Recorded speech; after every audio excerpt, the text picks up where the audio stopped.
Oke teman-teman, kembali lagi di Yong Share Channel. Ya, sudah lama saya nggak bikin video. Kali ini saya ingin sharing sedikit cara mudah mencari saham yang murah. Ya, cara mudah mencari saham yang murah. Untuk itu kita perlu satu aplikasi, namanya itu RTI Business. Teman-teman, ini yang warna hijau, bisa di-download di Play Store. Ya, bisa dicari di Play Store.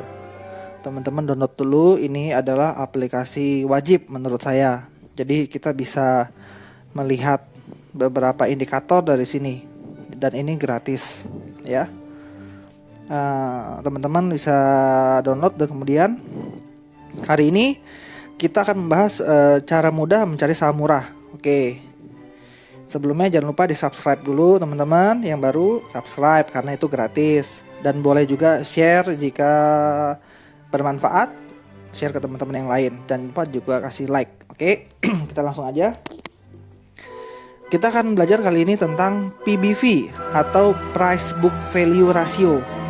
Ya, di sini di valuasi kita akan belajar dua indikator valuasi yang biasa saya pakai, yang biasa saya lihat. Di sini kita akan belajar Price Book Value Ratio. Apakah itu? Ya, semacam binatang apakah itu?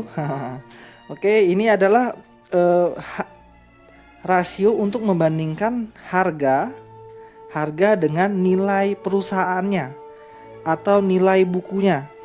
Ya, perbandingan dengan harga dengan nilai perusahaan itu berdasarkan nilai buku. Oke, maksudnya apa? Maksudnya seperti ini. Jika teman-teman membeli sebuah mobil, contoh Avanza dengan harga normal 100 juta, harga pasaran 100 juta, ya. Teman-teman jika ingin dapat harga mobil 50% lebih murah, berarti teman-teman hanya bayar 50 juta. Itulah PBV-nya. Berarti teman-teman dapat barang murah karena PBV-nya 0,5 dari harga normalnya, dari harga bukunya.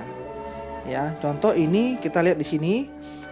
Ini sahamnya saham Adaro, teman-teman mungkin tahu ya, saham batubara yang cukup besar. Dia nilai bukunya adalah, kita lihat di sini, book value per share. Nilai buku perusahaan itu adalah 0,1166 USD. Ya, 0,1166 USD. Kita bisa cek misalnya nilai bukunya Adaro adalah 0,1166 USD. Nilai buku itu apa sih sebenarnya? Nilai buku itu adalah nilai aset yang tercermin, dibukukan, yang di laporan keuangan setahun sekali yang dikeluarkan, tercermin di situ, dicantumkan, dan itu diaudit secara konsisten. Oke, nilai bukunya tadi kita lihat 0,1166 di sini ya, book value per share USD. Kita kalikan terus kursnya hari ini misalnya 15.000. Saya ambil gampangnya aja 15.000. Oke. Jika dirupiahkan adalah nilai buku dia adalah 1.749 rupiah. Dalam rupiah, jangan salah teman-teman ya. Dalam rupiah. Nah, harga dia hari ini adalah 920. Berarti kita bagi 920 harga dia. Harga sekarang ya, harga pasar, harga bursa, harga pasar modal 920 per hari ini. Iya. Oke, saya ulangin ya. Harga dia sekarang adalah 920. Harga pasar dia sekarang ya di bursa 920. Kita bagi dengan tadi nilai bukunya yang dirupiahkan 1.749. Teman-teman harus hitung. Kurang lebih adalah nilai buku dia 0,52. Ini price book value-nya, maksudnya PBV-nya adalah 0,52. Ya, otomatis kita sudah terdiskon 50, hampir 50% sudah terdiskon. Oke. Kita beli Avanza normalnya 100 juta, ini kita bayar harga corona 50 juta aja. Diskon 50%. Murah kan? Oke, termasuk murah. Ya, atau kita bisa juga berhati-hati kita kali kursnya, misalnya ya kurs normal kali 14.000 juga bisa teman-teman ya. 1632 rupiah ya, 920 dibagi 1632, ini lebih aman, kurang lebih sama sih, masih 0,52 ya. Oke, di sini tadi 0,57 karena kursnya dia ambil kurs yang dia punya patokan. Itu PBV. Kenapa kita harus mencari saham yang nilai PBV-nya kecil? Makin kecil makin bagus. Kenapa? Karena logikanya adalah semakin kecil otomatis harganya semakin murah. Murah berbanding apa? Murah berbanding dengan aset dia. Karena book value per share ini adalah BVPS ini didasarkan hitungan dia dengan nilai aset dia dibagi per lembar saham. Jadi otomatis kalau teman-teman lihat di sini, saya mencontoh yang lain ya. Contoh PNLF deh, ya gampang dia nggak ada dolarnya. Oke, saya ambil contoh PNLF ya, kita masih bahas PBV, price book value. Contoh jika andai kata teman-teman punya uang 5,8 triliun, punya teman-teman punya duit nih, cash nih ya, orang kaya, sultan. Punya 5,8 T mau beli perusahaan PNLF, Panin Life. Teman-teman bisa beli di market cap, di bursa. Teman-teman bisa beli di bursa dengan harganya segitu. Dengan harganya per sahamnya 181 ya. Nah, tapi nilai perusahaannya itu adalah sebenarnya 29 T. Bayangin teman-teman, beli perusahaan senilai 29 T cuma perlu bayar 5,8 T. Diskon habis dong, ya kan? Itulah BBV, price book value ratio. Ya, di sini PNLF dia hanya jual dengan harga sekarang 0,25. Ya, diskonnya udah lumayan besar sekali kan, udah sangat murah sekali, hanya 1/4 dari harga nilai buku dia dijual. Murah nggak? Murah, ya kan? Teman-teman bisa pakai ini sebagai acuan, ketimbang acuannya dari rumor, dari mana orang bilang, oh beli ini bagus, nggak taunya hancur, harganya udah kemahalan. Contoh ya, kita lihat yang mahal nih. Sama apa sih yang mahal? Contoh Real ini bergerak di properti kalau nggak salah ya, saya juga kurang tahu, kurang paham. Nah lihat PBV dia 68 kali. Artinya apa? Teman-teman bayar 68 kali lebih mahal ketimbang nilai dia yang sebenarnya, nilai dia yang tercatat di perusahaan, yang tercatat di bukunya, buku akuntansinya. Kalau teman-teman bisa lihat di sini, market cap dia, harga dia di pasar modal hanyalah 451 miliar. Teman-teman punya 451 miliar bisa beli ini perusahaan. Tapi yang teman-teman dapatkan apa? Hanyalah 52 miliar rupiah yang teman-teman bisa dapatkan. Kok begitu? Ya karena ya dia jualnya ke kemahalan. Harusnya dijualnya di bawah 52 miliar ini kan, harusnya begitu. Gitu. Oke, mungkin cukup jelas. Kalau masih ada yang bingung, teman-teman bisa komen di bawah deh ya, ntar saya coba bantu jelasin lagi. Ini soal PBV. Nah, ini. Dan indikator yang kedua, kita akan belajar soal PE. PE itu adalah price earning ratio. Kita balik ke panel saja. Ini di sini ya, dia masih di valuation. Price earning ratio. Apa itu price earning ratio? Bahasa gampangnya begini. Berapa lama yang kita butuhkan untuk balik modal? Berapa lama yang kita butuhkan untuk balik modal jika kita beli saham ini? Secara gampangnya seperti itu. Ya, atau bahasa kita sehari-hari BEP. Break even point, ya kan, baik modal. Nah, seberapa lama? Diasumsikan jika perusahaan ini tidak bertumbuh, tidak grow gitu ya, datar aja, maka diperlukan 3.1, 3 tahunan. 3 kali ini adalah 3 tahunan, 3 kali. Angka 1 untuk 1 tahun, angka 3 untuk 3 tahun ya. price earning ratio ini dihitung berdasarkan harga berbanding dengan kemampuan dia menghasilkan earning, ya, berbanding dengan laba per share-nya. Jadi ini kita bisa lihat nih, earning per share-nya itu adalah 58, ya, 58 kita bagi 181.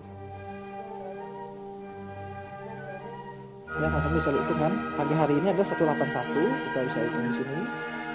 Harga hari ini PNLF 181 dibagi dengan kemampuan dia menghasilkan laba adalah earning per share, EPS, kemampuan dia menghasilkan laba, dibagi 58, hasilnya 3.12. Jadi tahun 2020 dia menghasilkan laba per lembar saham ada 58. Tahun berikutnya dia menghasilkan laba juga, 2021 tidak bertumbuh, dia hanya mampu menghasilkan 58 juga, kita hitung. Tahun ketiga dia juga menghasilkan 58, ya kan, kurang lebih 3 tahunan dia balikin modal kita, udah kembali modal gitu kan. Itu secara gampangnya seperti itu pengertian PE. Nah, PE yang bagus angkanya besar atau angkanya kecil? Otomatis angkanya kecil. Kalau makin besar otomatis balik modalnya semakin lama. Maka dari itu teman-teman ketika ingin membeli suatu saham harus lihat dulu nih, mahal atau murah nih sahamnya, ya kan. Jangan sampai kita kemakan istilah beli kucing dalam karung, ya kan. Kucingnya kucing garong lagi, ya kan, makan duit kita, ya kan. Jangan. Contoh, kita ambil contoh misalnya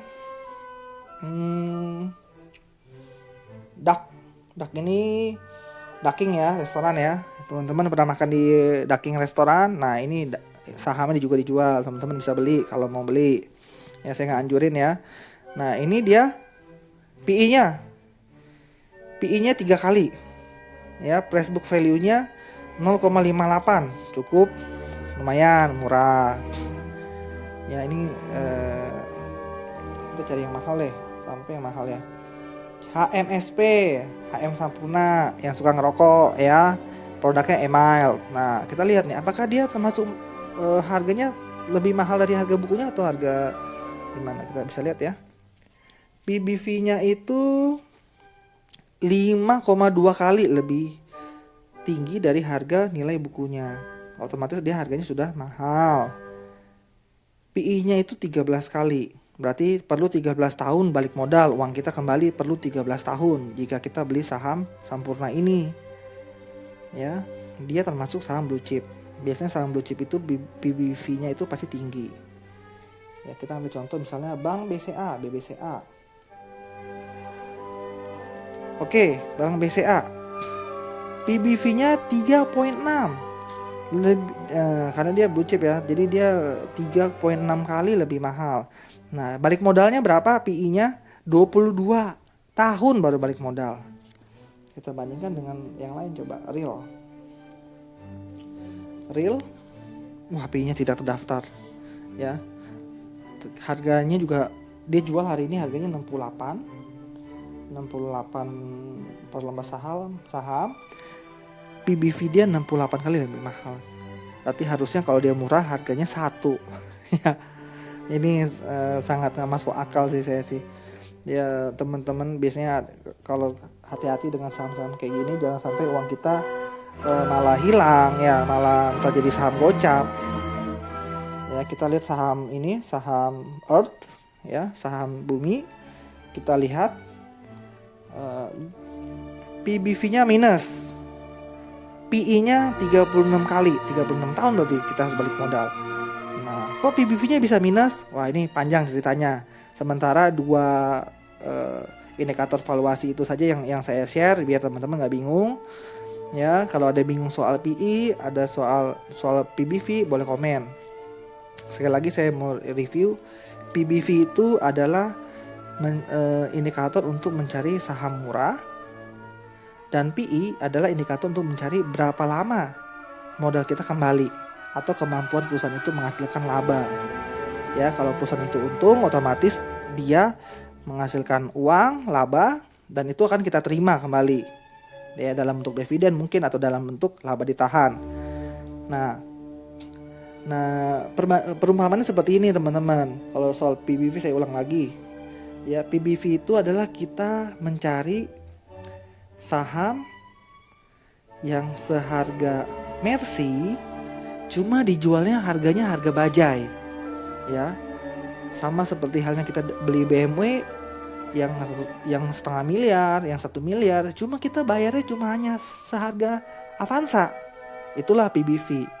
Kita cari saham-saham yang murah-murah seperti itu. Ya. Sekali lagi teman-teman, harus dipahami, hati-hati jangan sampai nyangkut di saham gocap kayak Bumi.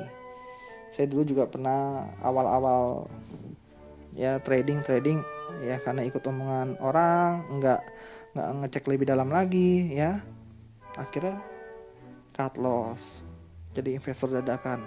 Oke, sekian saja dari saya, semoga bermanfaat teman-teman. Jangan lupa kalau bagus boleh dikasih jempolnya, di like, boleh juga di share dan di subscribe, biar saya semangat bikin video-video yang lain ya, biar saya terus update apa yang saya tahu, saya share dengan bahasa yang segampang-gampang mungkin. Oke, sampai ketemu lagi, see you, bye bye.